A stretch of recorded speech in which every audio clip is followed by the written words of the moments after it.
1995년 2월 1일 대구 수성구 황금동에 있는 한 파출소에 침통한 표정의 남자 한 명이 들어옵니다. 들어와서는 선뜻 입을 열지 못하면서 머뭇거리다가 이런 말을 해요. 아내가 아이들을 데리고 집을 나갔다는 거죠. 그러면서 이 추운 겨울에 어디서 도대체 뭘 하고 있는지 걱정돼서 아무것도 할 수가 없다면서 아내와 아이들을 꼭 찾아달라고 호소합니다. 실종 신고를 하던 이 남성은 3남매의 아버지인 38세의 김 씨였어요. 오늘 제가 준비한 사건은 가정 불화로 인한 단순 가출인 줄 알았던 3남매의 실종과 그 뒤에 가려진 너무나도 소름 돋는 비밀에 대한 이야기입니다. 당시 제2의 개구리 소년 사건으로 불리기까지 했다고 해요. 지금부터 이 사라진 3남매를 찾기까지 그 20일간 있었던 일들에 대한 사건 내용을 전해드리도록 하겠습니다. 끝까지 시청해주시면 감사하겠습니다. 아빠가 신고했던 사라진 아이들은 초등학교 6학년 혜정이, 4학년 미화, 그리고 2학년 승일이 이렇게 3남매였습니다. 세 아이가 대구에서 한 초등학교에 같이 다니고 있었어요.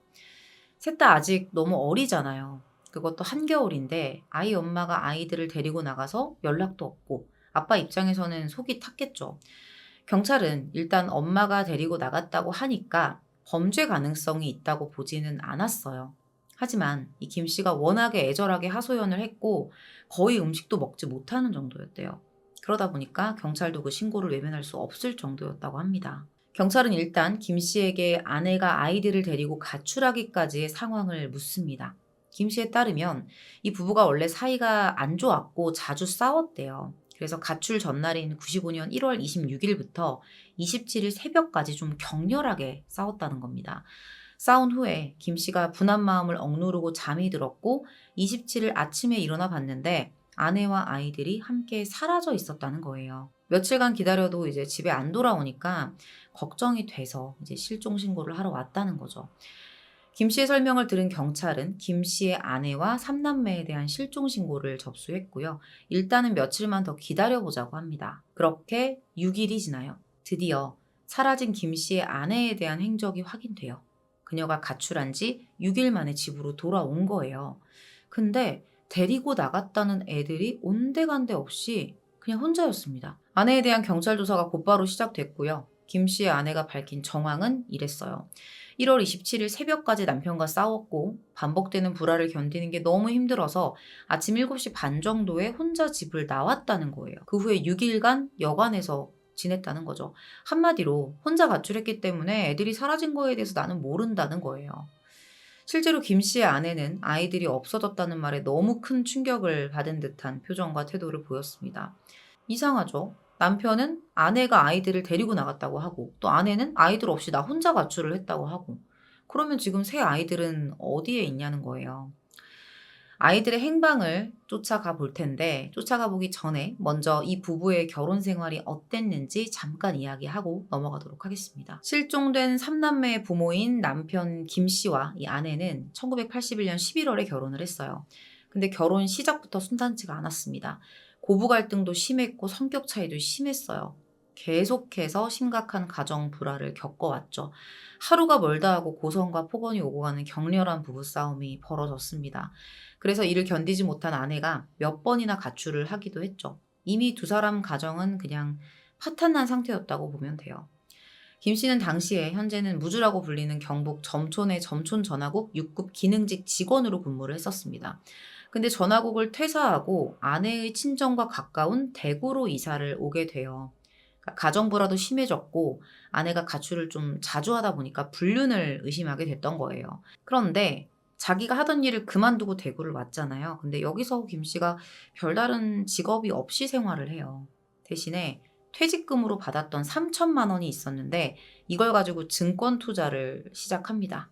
결과는 대실패였죠. 투자금을 다 날려요. 1993년 5월에 아내가 집을 나갔다가 한 달이 지나서 집에 들어왔던 적이 있었는데 이때는 이걸 핑계로 또 처가에서 4차례에 걸쳐서 5,200만 원을 뜯어냅니다. 이걸로 뭘 했을까요? 또 주식 투자를 했어요. 결국에는 이거를 하기 위해서, 그러니까 이 돈을 마련하기 위해서 핑계 삼아 뜯어냈던 거죠. 아내가 집을 나갔다고 해서 처가에 돈을 뜯는다는 게 사실 뭔가 정상적인 흐름처럼 보이지는 않거든요. 경제적인 부분, 생활은 다 엉망이 됐겠죠. 결국 아내가 식당에서 일을 하면서 생계를 이 가족들이 유지를 했고요. 부부관계는 더 심각해지기 시작합니다. 그러다가 1995년 1월 26일에 아내의 가출 전날이죠. 아내의 삐삐로 호출이 하나 들어옵니다. 실종 전날 아내에게 들어온 낯선 남자의 호출. 이걸 김 씨가 발견하거든요. 곧바로 외도를 강하게 추궁하기 시작해요. 결국 김 씨는 아내에게 불륜을 이유로 돈을 또 요구합니다. 5천만 원. 그러니까 불륜이 있었던 건 맞는 걸로 보여요. 아내는 친정에 부탁해서 1천만 원을 준비하겠다고 했고요. 김 씨는 그에 대한 각서까지 받아요. 당일에 이 일을 시작으로 이제 부부싸움이 밤새 이어지다가 다음 날인 27일이 됐고 오전 9시 반쯤에 일어났을 때 아내가 집을 나간 상태였던 겁니다. 자, 아내가 다시 돌아왔어요. 2월 6일에. 돌아왔기 때문에 근데 아이들이 없었잖아요. 아내는 아이들을 데리고 나가지 않았다고 했고요. 그래서 아내가 돌아오면서 이 사건이 아동 실종 사건이 된 거죠. 7일부터 경찰은 수사본부를 설치하고 본격적인 수사를 시작합니다. 처음에는 김 씨가 아내를 찾기 위해서 혹은 아내를 골탕 먹이기 위해서 아이들을 다른 곳에 숨겨두고 일부러 허위 실종을 한 것으로 봤어요, 경찰이. 왜냐면 아이들이 실종되기 몇 달 전이었던 94년 가을에 김 씨가 삼남매를 친척 집에 숨겨놓고 아내를 속인 적이 있었거든요. 그러니까 아내를 집에 들어오게 하기 위해서. 근데 이번에는 조금 달라 보였나 봐요. 아빠의 모습이 좀 절실하고 힘들어 보이기도 했고 94년도에 그랬던 것처럼 똑같은 방법으로 아이를 숨겼다면 사건이 이렇게 커지기 전에 실종이 아니라는 걸 스스로 밝혔겠죠. 경찰은 우선 아이들이 자주 갔던 학교 주변과 놀이터들을 찾아다니면서 탐문을 해요. 근데 정말 단 한 사람도 이 아이들을 봤다는 사람이 없는 거예요. 아이들이 3명인데 그 중에 1명은 볼 수도 있잖아요. 같은 학교 다니니까. 아무도 못 봤던 겁니다. 그래서 이번에는 아이들이 있을 만한 고아원이나 수용시설 이런 것들도 집중적으로 찾아봤는데 여기서도 찾을 수가 없었어요. 일이 이렇게 되니까 경찰이 이런 생각을 해요. 이렇게 어린애들 셋이서 자발적으로 가출하진 않았을 거고 분명히 어떤 사건에 연루됐을 것이다. 이렇게 판단을 하기 시작했어요. 그렇죠? 셋이 집 밖으로 나가는 것까진 가능하겠죠. 나갈 수는 있지만 이렇게 그 누구의 눈에도 띄지 않는다는 건 사실 불가능하거든요. 이 부부의 가정 불안은 당연히 아이들에게 악영향을 그동안 끼쳐왔습니다. 이미 큰딸 혜정이 일기장을 보면 가출한 엄마가 돌아왔다. 또 한동안 집이 시끄럽겠다. 이런 내용이 적혀 있기도 했어요. 그래서 경찰은 아이들이 이런 가정 불화로 인한 스트레스를 못 견디고 함께 집을 나가서 배회를 하다가 이게 계속 이어지지는 못하고 중간에 납치나 사고 같은 변을 당했을 가능성이 있다고 봤습니다. 그런데 아무리 조사를 해봐도 이 사건을 해결할 만한, 그러니까 아이들을 찾을 만한 정말 작은 실마리조차도 발견이 안 되는 거예요. 이럴 수 있을까 싶을 정도로. 결국 경찰은 이 사건 자체에 대한 의문을 갖게 됐어요. 한 명도 아니고 3아이가 동시에 사라졌는데 아무 흔적도 없고 목격자도 없다. 자, 그러던 와중 경찰이 아빠 김 씨에 대한 조사를 시작합니다. 2월 9일에는 이 진술에 대한 거짓말 탐지기 조사를 했는데 결과가 양성 반응으로 나와요. 3남매에 대한 행적도 발견되지 않는데 최초 신고자인 아빠 김 씨의 진술에 대한 신뢰성까지 떨어져 버리게 된 거예요. 경찰은 어떤 형태로든 이 아빠 김 씨가 이 3남매의 실종과 연관이 있을 거라고 생각하게 됐어요. 경찰이 김 씨를 의심하게 됐던 결정적인 이유가 있었어요. 김 씨의 승용차와 집을 조사했는데 승용차 트렁크, 집의 욕실, 그리고 옷에서 혈흔 반응이 나온 거죠. 경찰은 3남매의 신상에 분명히 문제가 생겼다는 것을 직감합니다. 그래서 김 씨를 강하게 추궁했어요. 근데 김 씨는 범행에 대해서 완강하게 부인을 합니다. 아내가 가출하면서 데리고 나간 거예요. 저는 아닙니다. 그래서 경찰이 이미 증거 다 확보했다. 네 꿈에 자식들 안 나오냐. 이제라도 솔직히 털어놓고 참여해야 되지 않겠냐. 이렇게 김 씨를 계속 설득했고요. 결국 2월 21일 새벽 김 씨가 3남매에 대한 실종 신고를 한 지 21일 만에 눈물을 쏟으면서 범행 일체를 자백합니다. 아이들 셋을 다 죽였어요. 지금부터는 이 아이들이 어떤 일을 겪었고 또 아빠 김 씨가 어떻게 아이들을 살해했는지 그 이후에는 어떻게 했고 또 그 이후에는 무슨 짓을 했는지 그 악한 과정과 방법 아이들에게 했던 말도 안 되는 거짓말에 대한 이야기를 해볼게요. 너무나도 가슴 아프고 화가 나는 내용입니다.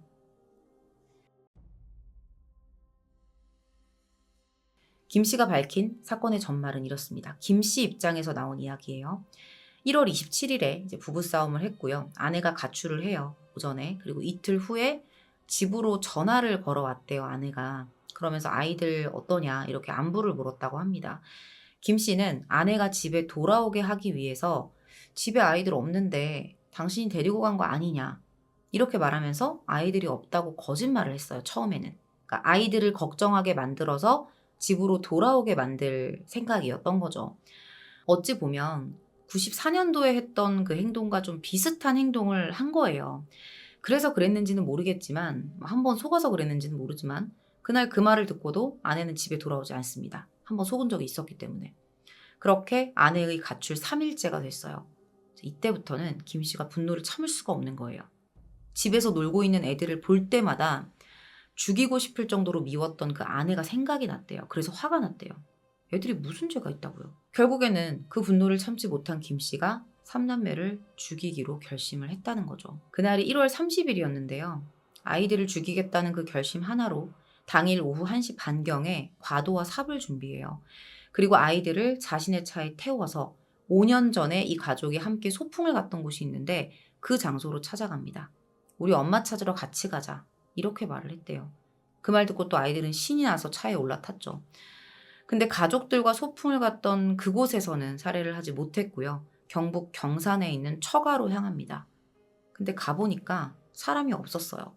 그래서 아이들에게 우리 아빠랑 같이 나물 캐러 가자 하면서 그 경북 경산시 백천동에 속칭 뱀사골 공동묘지라는 곳이 있는데 여기로 아이들을 데리고 갑니다.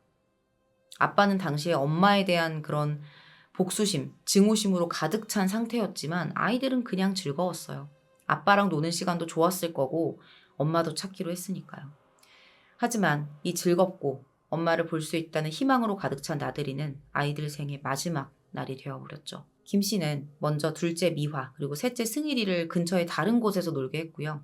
일단은 첫째 혜정이를 불러서 손을 운동화 끈으로 묶습니다. 심상치 않은 분위기를 눈치챘죠. 6학년이에요. 아빠 살려주세요 라면서 매달려서 빌었대요. 하지만 김 씨의 눈에는 이미 배는 게 없었습니다. 결국 그는 계속해서 애원하는 13년을 자기 자식으로 키운 첫 딸이자 큰딸 혜정이의 목을 조르고 마지막에는 목을 흉기로 찔러 처참하게 살해합니다. 그 후에는 약 10m 아래쪽에서 놀고 있었던 둘째 미화와 막내 승일이를 불러서 같은 방법으로 차례대로 살해했어요.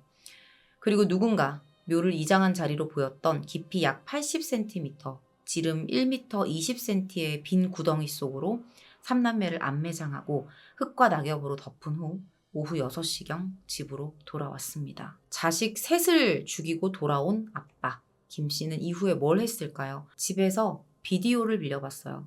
당시에 경찰이 물어봤어요. 아니 목을 조르는 것도 모자라서 왜 흉기로 찔렀냐. 그 이유에 대해서 물었는데 김 씨의 대답, 확인사살이었습니다. 자녀 셋을 확인사살까지 한 거죠.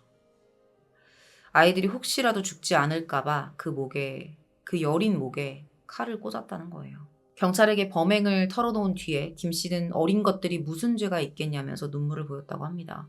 이렇게 슬픈 사람이 비디오를 빌려보나요? 그렇게 미안하고 눈물이 날 정도면 정말 1%라도 사람의 피가 섞여 있다면 아내가 아이들을 데리고 나갔다? 이런 거짓말을 하면 안 되죠. 자기 죄라도 자수하고 처벌받을 생각을 해야 정상이죠. 김 씨는 슬퍼하는 척 울던 와중에도 아내에 대한 증오심은 누그러뜨리지 않습니다.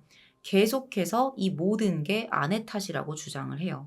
그러면 지금 이 순간 아이들은 뱀사골 공동묘지 그 어딘가에 묻혀 있다는 건데요. 1995년 2월 21일 오전 9시 뱀사골 공동묘지 정상에서 어린 3남매에 대한 시신 발굴 작업이 시작됩니다. 흙을 걷어내 보니까 그 안에 흙과 낙엽으로 덮여서 매장된 3남매의 주검이 그대로 있었어요. 두 손이 끈으로 묶여 있었고요. 피투성이 상태로 꽁꽁 얼어 있었습니다. 저는 이걸 글과 자료로 접했고 또 여러분들은 이렇게 제 영상을 통해서 접하시겠지만 당시의 수사 관계자들은 그 묻혀서 꽁꽁 얼어 죽은 아이들을 직접 눈으로 봤거든요. 차마 볼 수가 없어서 고개를 돌렸다고 합니다. 이런 와중에도 이 미친 아빠라는 놈은 끝까지 아내 탓만 하고 있었어요. 삼남매의 사망 소식을 들은 아이들의 엄마는 대구 수성경찰서에 달려와서 눈물을 흘리며 울부짖었습니다. 하지만 때는 이미 늦었죠. 사실 경찰은 이 수사 과정에서 김 씨의 행동에 계속 의구심을 가졌었어요. 근데 아내와 사이가 안 좋고 아내에게 복수하고 싶을 정도로 미워하는 감정이 있더라도 그건 두 사람 사이의 감정인 거지. 그 감정을 가지고 아버지라는 사람이 설마 자기 친자식을? 그것도 셋이나 죽였을까? 이런 생각을 하기는 어려웠던 거죠. 김 씨 범행에 소름 끼치는 면이 이런 거예요. 아버지라는 사람이 자기 손으로 자식을 죽이고 거기다가 확인 사살을 하겠다면서 목을 찌르고 그 후에 슬픈 척 연기를 하면서 식음을 전폐한 척 가출 신고를 하고 경찰에 적극적으로 수사 요청을 하고 자기 범행이 밝혀지고 나서도 계속 아내 탓을 하면서 책임을 떠넘기는 태도. 이건 인간이기를 포기한 겁니다. 그냥 스스로 포기한 거예요. 저는 사람을 안 하겠습니다. 이거죠. 재판 이후의 상황에 대해서는 이 자료들에 나오는 내용들이 조금씩 달라요. 일단 비속살인과 사체유기죄로 긴급 구속됐고요. 사형 선고를 받은 뒤에 99년도 광복절 특별사면으로 무기징역으로 감형을 받았다고 알려져 있습니다. 이게 말이 되나요? 이런 특사가 사실 꼭 있어야 되냐고요. 이게 누굴 위한 건지. 지금까지 사망 소식이 들리지 않고 있는 걸 보면 여전히 아내 탓을 하면서 감옥에서 잘 썩고 있는 것으로 보입니다. 제가 앞서 말씀드린 것처럼 이 삼남매가 대구 수성구의 초등학교에 같이 다녔잖아요. 아이들이 이제 아빠에게 살해당하고 나서 학교 분위기가 진짜 그야말로 초상집이었다고 합니다. 경제적으로는 뭐 넉넉하지 못했고 부모님이 사이가 안 좋고 하루가 멀다 하고 싸우는 그런 복잡한 가정 환경이었지만 아이들 자체는 학교에서 태도도 좋고 정말 공부도 열심히 하는 정말 착한 아이들이었다고 해요. 6학년이었던 그 큰딸 혜정이 같은 경우에는 이제 초등학교 졸업을 앞두고 있었는데 졸업장은 받아보지도 못하고 세상을 떠나게 된 거죠. 사람들이 그래서 더 마음 아파하고 안타까워했습니다. 이 사건이 벌어진 지 이제 28년이 됐는데 그때 이후로 지금까지 부모가 자식을 죽이는 직계비속 살인 사건이 계속 발생을 해요. 자식을 어떤 독립된 하나의 사람, 개체로 보지 않고 내 소유물로 여기기 때문에 얘 목숨 내 맘대로 할 수 있다. 이상한 사고방식을 갖게 되는 거예요. 그게 결국에는 내 물건 내가 버리고 내가 부순다. 내 마음이지. 내 새끼 내가 낳았으니까 내가 죽인다. 이런 비극을 만들어낸다는 겁니다. 저는 이 아이들 셋이 너무 불쌍하다는 생각이 들었던 게 엄마 아빠가 맨날 싸우고 엄마는 계속 집 나가고 나가면 안 들어오고 아이들이 뭐 밥이나 제대로 챙겨 먹었을까요? 감정적, 정서적, 육체적 허기가 엄청 났을 거란 말이에요. 거기다 아빠는 그동안 애들만 남아있는 상황에서 과연 폭력적인 행동을 하지 않았겠냐는 거죠. 아이들 볼 때마다 집 나간 아내가 생각나서 화가 났다고 했는데 그게 뭐 사건 벌어진 그날만 그랬을 리는 없다는 거예요. 나갔을 때마다 아마 분풀이를 아이들에게 하지 않았을까라는 생각을 해봅니다. 여러 상처들만 반복되고 또 그 상처가 쌓이고 아물지도 않은 상태에서 결국 온갖 기대를 갖고 떠났던 이 아이들의 외출이 다시는 집으로 돌아오지 못할 외출이었다는 걸 아이들은 몰랐을 거예요. 아빠를 믿었을 겁니다. 어쨌든 아이들에게는 아빠였으니까요. 어른들 때문에 아무 죄 없는 아이들이 희생되는 일은 정말 없었으면 좋겠어요. 아이들 나오는 사건은 사실 제가 더 준비하기가 힘들고 마음도 아프고 분노하게 되는 것 같습니다. 오늘 준비한 내용은 여기서 마무리하도록 하겠습니다. 긴 시간 시청해주셔서 감사합니다.